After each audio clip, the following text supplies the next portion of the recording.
Welcome to the Learning Pines YouTube. We hope this video helps. You start by picking a reputable VPN app and installing it on your mobile device. Make sure it supports OpenVPN or WireGuard for speed. Once installed, sign in and verify payment or free tier limits because limits affect gameplay stability. Enable required permissions, VPN, network, and any battery exclusions so the app runs uninterrupted.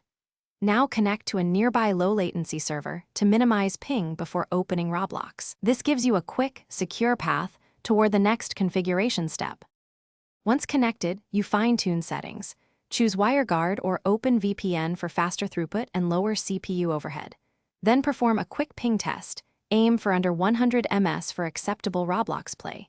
If your VPN offers split tunneling, add Roblox to the tunneled apps so only game traffic goes through the VPN. This reduces unnecessary routing. Also enable the kill switch to avoid IP leaks if the VPN drops.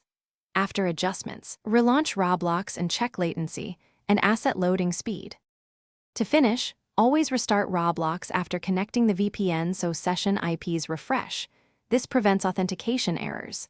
If you still notice lag, switch servers or change protocol and test 2 to 3 alternatives to find the sweet spot. Make sure background updates or downloads aren't consuming bandwidth. If problems persist, clear Roblox cache or reinstall the app and reauthorize the VPN. One key troubleshooting tip. If the game fails to join, disable split tunneling briefly to confirm. Thanks for watching. Consider subscribing if we helped you.